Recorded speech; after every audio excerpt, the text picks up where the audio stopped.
Okay. Hi, everyone, and welcome to Slovenia Bites. We are now here in two studios all over the world, but I'm back to Slovenia this time. I'm not coming live from London or UK as I used to in previous weeks. So yeah, I was free to fly to Slovenia yesterday. I'm happy to say that the whole process of flying over was very easy. Not much checking anymore. I'm fully vaccinated, and all you need is a antigen test, and you can fly into Slovenia. Ashley, you are also able to fly around the US, I guess, but I think from 2 weeks ago also to the Europe and the UK, I think. So good time Sunday. But we are super excited to have another guest this week, and as we do is another Matej. But this time, this Matej is another Slovenian Matej, but this Matej is very good friend of mine as well, and a very big specialist in wine and food in Slovenia or worldwide. He has extremely good knowledge of wine, and he owns a beautiful place in my hometown in Slovenia, Ajdovščina in Vipava Valley, with a perfect selection of local wines. But he will tell us more about the whole picture of Slovenian wines and everything associated with wine, and maybe something about food as well. Matej, hi, how are you? Hi, Tine. Hi, I'm fine, pretty good. How is it for you now? Can you feel the restriction being lifted in terms of Corona, and is your restaurant open? Are guests coming back?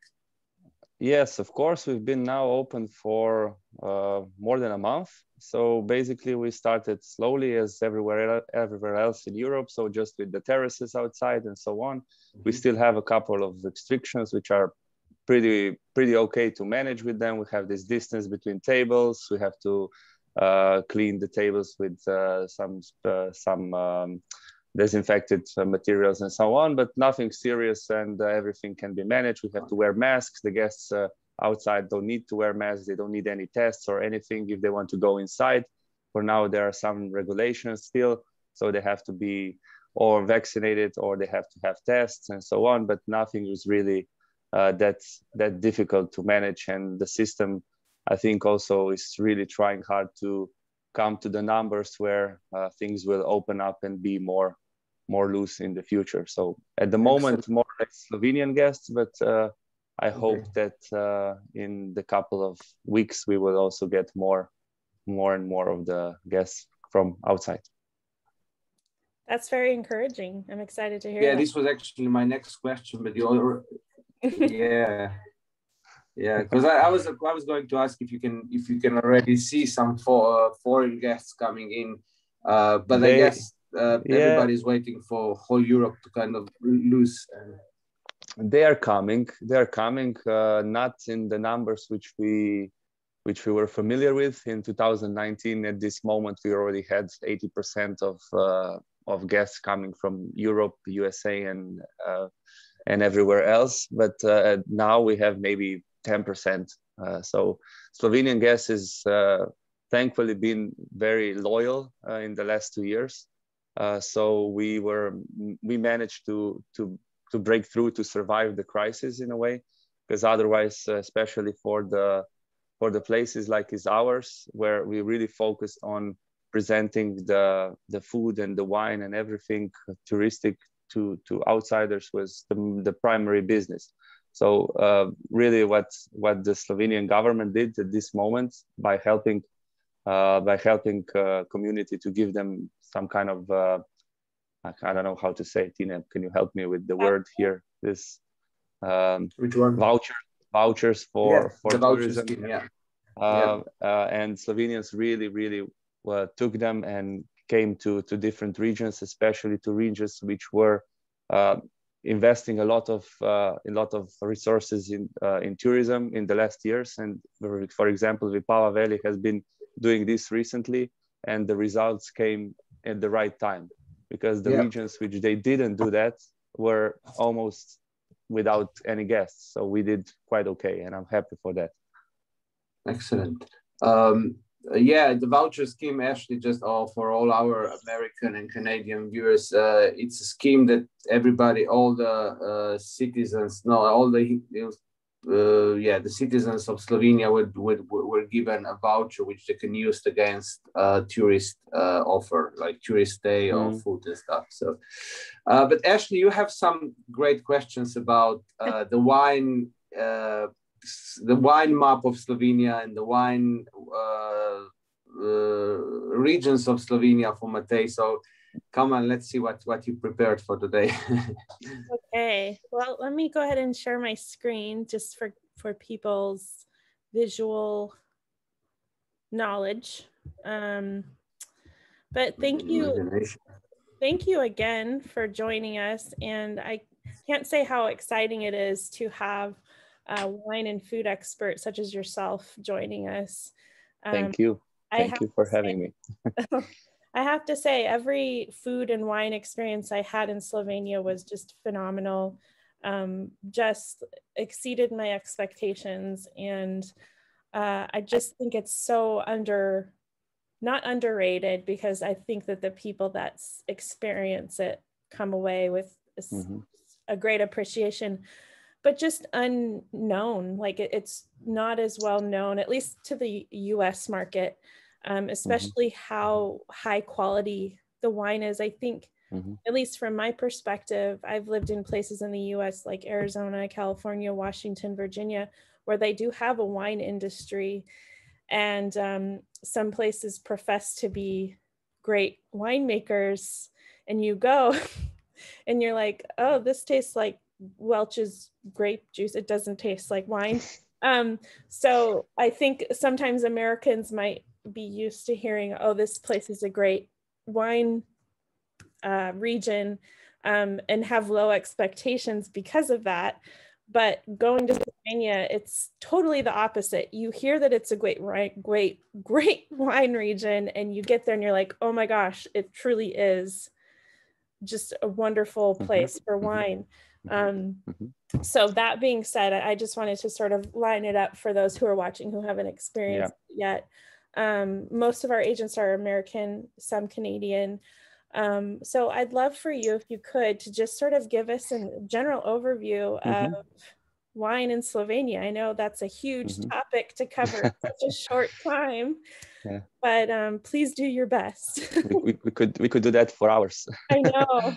We could do that for hours, but I will try to be brief and start with the basics. Of course, for all of you who don't know, Slovenia is located in the center of Europe, basically in the heart of Europe. We are surrounded by big countries, important wine producing countries like Italy, Austria, Hungary, and Croatia. So all of our neighbors produce wine, and Slovenia is, of course, not an exception in that matter. So the wine production in Slovenia has been a part of our lives for generations, for centuries. So as everywhere else in Europe, we are a part of an old world winemaking region. So we are not a new world country. We didn't start making wine recently. This is not just a business model or business opportunity for some investors and so on. People here own vineyards, own wineries for generations. So of course we had some turbulent times. Slovenia was always interesting for bigger countries, for bigger states, because we were close to the sea. We have a really small land where we reached the Adriatic Sea, and that was very important for all the countries, because we are in the middle of Europe and everybody wanted to have this access to the Adriatic Sea. So we had some turbulent times, and our wines didn't reach that that they didn't have so much opportunities to become more important, more known in the world manner than somewhere else in Europe. But still, with a lot of tradition and really different approaches in technology, and a lot of different areas with different climates and soils, we can really show and produce amazing wines. So if we go quickly just with the regions, of course, as you can see on the picture, on the west part, so the left part of the map, we have Primorska region, which is located next to the border with Italy. So the entire left part is Italy, and on the bottom, and let's say the bottom left, we have Adriatic Sea. So that is the most Adriatic part of Slovenia. Of course, the pink is Vipava Valley, where we are now. And then we have also Karst below that, which is orange. And that small yellow is Brda. And this is all these sub-regions, all these districts are then connected to Primorska.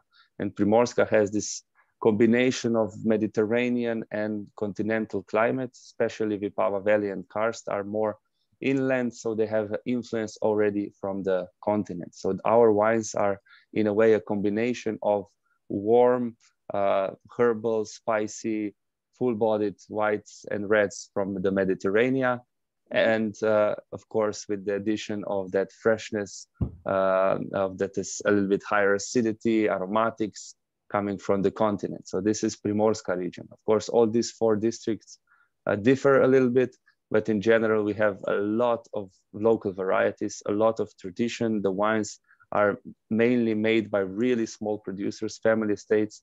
And lately, all these producers are started working a lot with tourism. So you can find some amazing estates where you can bring your guests. They can sleep there, they can eat there. So they are combining the whole idea of winemaking. It's not just making wine.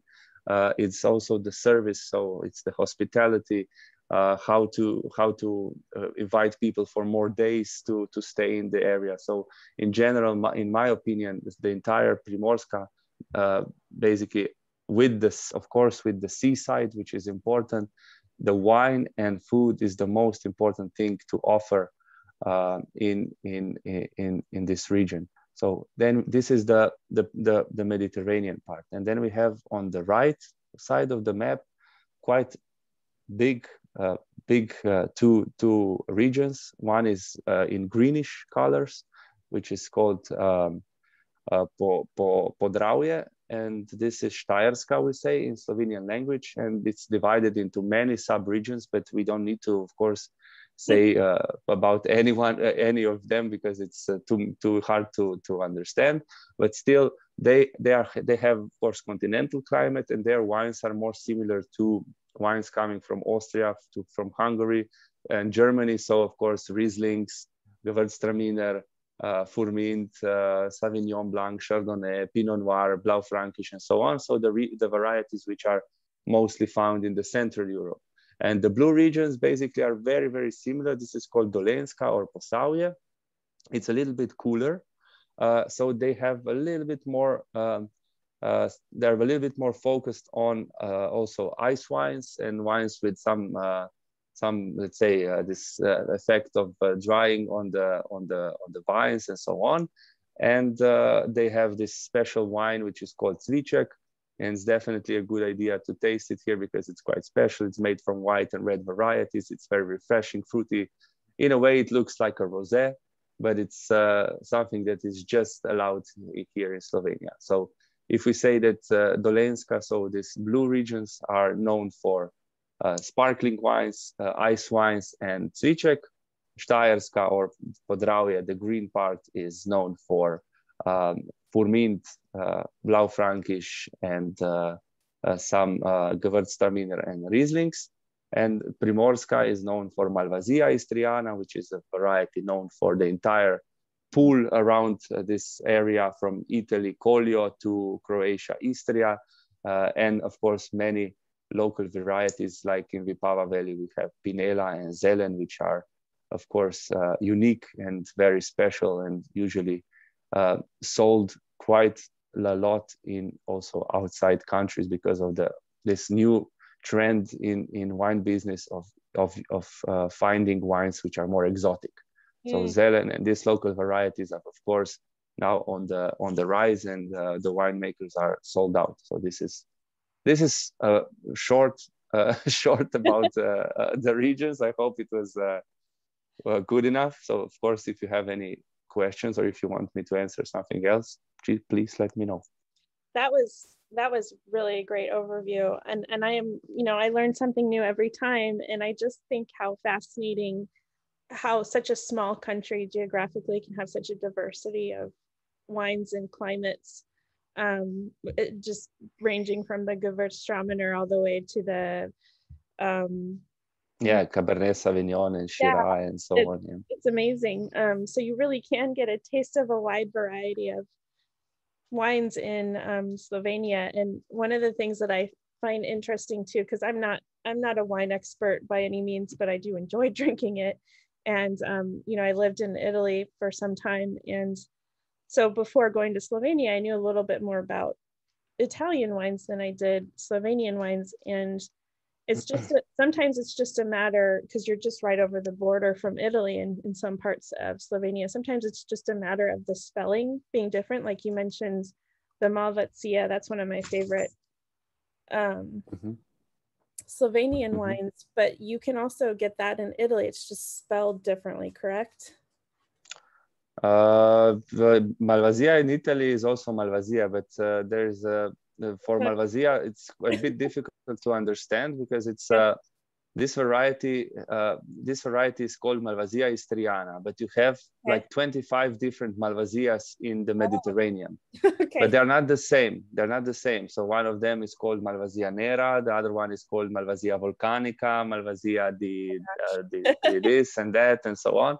So there are like 25 different Malvasias, and they are named after one medieval port in Turkey, basically, which was called Monenvasia, and they were selling grapes, not grapes, they were selling vines around Europe. Of course, they were selling it and working with them, and of course, the people, when they bought these vines in Trieste, in Venezia, in Barcelona, in Nice, and so on, they said, okay, this is coming from Monenvasia. And they named the wine Malvasia. So they got this name everywhere in Mediterranean. And then they just changed, of course, the last part. So Malvasia, Istriana, and so on. So this is how it came to Malvasia. But ours is really interesting. So very spicy, herbal, full-bodied, with lots of ripe fruits, apricots, and so on. So really nice white wine, of course. I never go wrong when I order one in Slovenia, but that is it's just a case in point. Of course, we could talk about this subject for hours, because there's not just one Malvasia, there's 20 or more. So but I think it's fascinating how far back the culture goes. For example, the oldest vine in the world is in Maribor, which is that the Podravska, or is that is Podravska? Maribor is the second biggest town in city in Slovenia. And by genetic research, this vine in the one old house in the Maribor center is the oldest vine in the world, with I don't know exactly how many years, I forgot, but it's very old. More than Tina, do you know? Maybe it's 150 or 200 or even more than 200 years old. We were told when me and Ashley were there when they were doing the harvest in 2018, but I don't remember as well. That's a good question. I think it's 200 and something. 200 or something. Yeah, it's old. Yeah, it's old. Yeah, but there's also one in Karst, where one winemaker has his own estate. It's also 200 years old. So almost the same age. Yeah. So that just and it's show how old the wine culture is in Slovenia. It's so cool. Yeah. Okay, well, so because we'd never have enough time on these episodes, I just wanted to sort of narrow in a little bit on, because we have mostly American agents and their clients that they might be sending to Slovenia. Is there anything in particular that you found when interacting with American tourists that they are particularly interested in wine tourism, or particular types of wine experiences that sort of differentiate them among other tourists you work with? Yeah, in my opinion, what I've noticed from working with tourists from the States is that they are very quickly super excited, but which is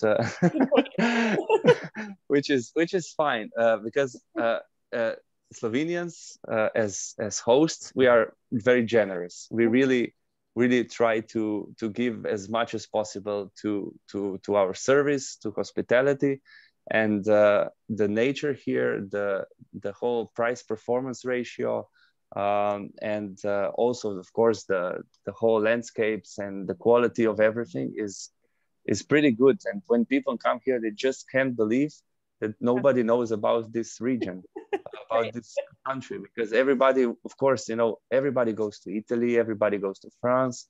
This is logical. Of course, these are big countries that are touristically very developed, and we are not yet developed. And I hope and I think that we will never be as developed as Italy is, because that's mass tourism. And the people who come to Slovenia from, it doesn't matter where they come, but when they come to Slovenia, even if they are not sure that they're going to have fun, when they go out from Slovenia, they say this was amazing.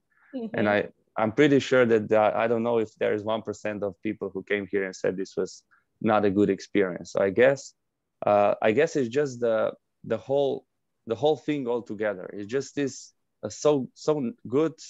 I think the level of expectations is quite low because they don't know it, and then the deliveries usually meets or exceed all the expectations, and that's in the combination of how you nicely put it, how super excited the Americans are, because this is an old continent for them. This is where their roots come from. It's different. It's how I get excited when I travel around the empty places in the middle of America. They are excited because they see the history. For example, Ashley, where Matej's current restaurant is, it's basically in an old Roman tower. So that's so cool. I mean the tower is sort of replica, but it was in exactly the same spot. I mean, there are other towers around the town, and you can imagine how old this is. This is from Roman times, and yes, of course, people are excited when they see that this all comes to life with such a history and everything. So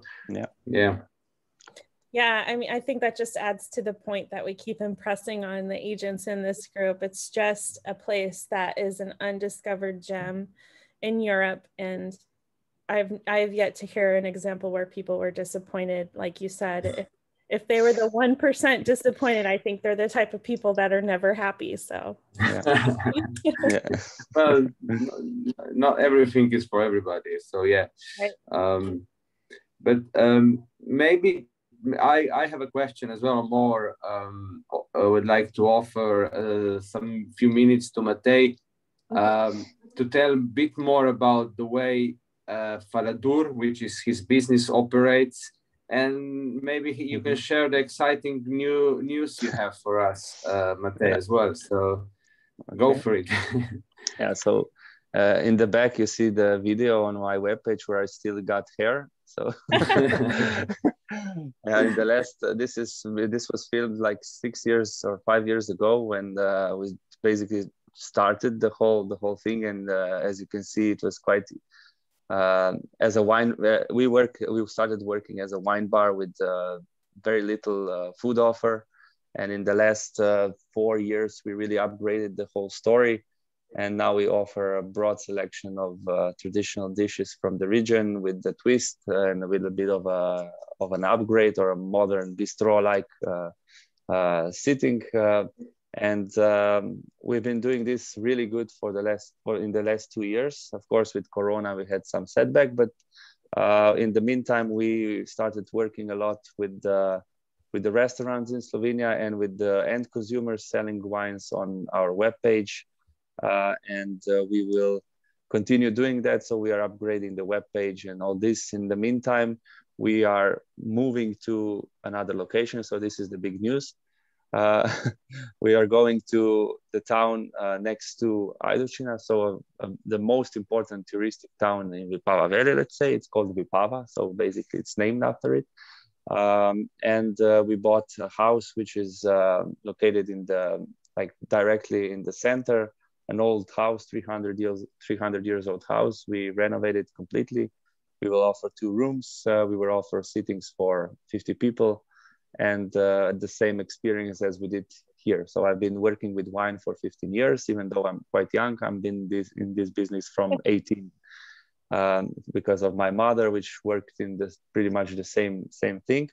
So I have quite a lot of knowledge, and my idea was always to really give the guests the complete experience. So I traveled a lot. I've been to winemakers, not just in Slovenia, but also outside, also in the restaurants, and wherever I was, I wanted to. Whenever I wanted to see what was good and what was bad. So what was good, I of course copied, and what was bad, I said I will never do that. So what we do in Faladur is basically just copy the great ideas around the world.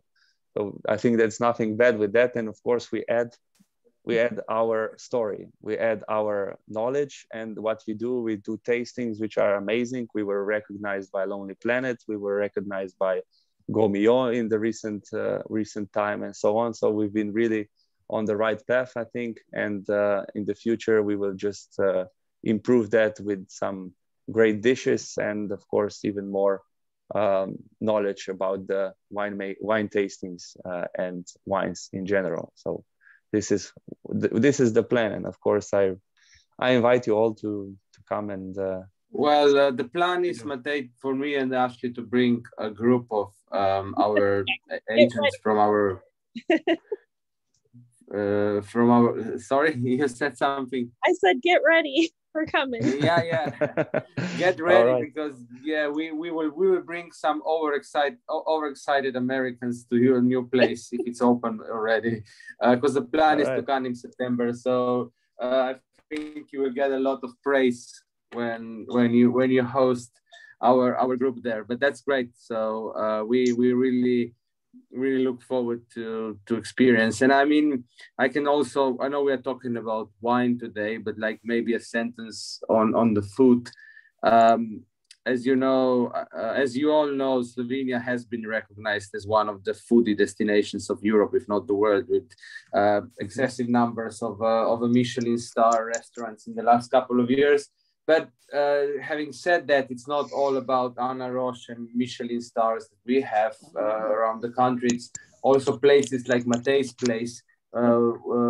It's just there is quality wherever you go, and Matej's place is nothing lesser than any of the Michelin star. If anything, it can offer you this level, the exceeded level of quality, just on this local level with the best local wines and local food. And yes, it's definitely something I personally am very passionate about, and I want to share with our agents, so they can promote this to their customers and so on. Well, we should wrap it here. I mean, do you have anything to ask us, Matej, or you want to say something as well? I think I was saying even more than I expected. Yeah. All it's left is for us to learn some new Slovenian words, and I think it will be something with wine and food, wouldn't it, Ashley? It has to be. Okay. I want to pull up the... I always try to pull it up so people can see what it looks like. So give me a moment to do that. And you get to tell me if I said it right, Matej. So no pressure. Right. Okay. You can correct me all you need to. It's all right. Sure. Because it's usually not very good. Okay, let's see. Share screen. Okay, so this is the most appropriate phrase I could think of for this topic. And I said it so many times when I was in Slovenia. And that is our equivalent of cheers. And I think it means literally to your health or something like that. Yeah. And I'll go for it. Na zdravje. Again, perfect. From me, very good. Yay! If you go like this, everybody will be happy in Slovenia. Yeah. Okay. Or you can go with like our American friend Karen goes with, and she says Nostradamus. Yes, Karen Baker, if you're watching, I want to hear you say Nostradamus. It's very similar to other Slavic speaking countries, the way that they say cheers too, correct? It's yeah. So you've probably heard it once or twice before in other Slavic speaking countries similarly. So remember that one, because you're going to need it when we go visit Matej in Vipava Valley. And Slovenians like to cheers a lot, so you will hear na zdravje everywhere and all the time. Like people will be cheering with you and na zdravje all the time with you. And make sure you're looking in the person's eye when you clink. Oh yeah, that's a very important. Yeah. It's very important when you cheers with somebody in Slovenia to look in the eye. Yeah. Well, that is it for today. We're going to share information so that you can look up more about Matej's businesses and more about just general wine information in Slovenia. And I hope you guys can join us, because we are truly planning on visiting Matej in his native land, and also Tine's native land. So I hope you guys can join us for that fam that's coming up and try all that delicious food and wine. Thank you for joining us again, Matej, and let us know if you have any questions. Those who are watching the replay will try to answer them ourselves, but if we can't, we will reach out to Matej and find out the answer for you. Thank you, everybody, from me as well. See you next week.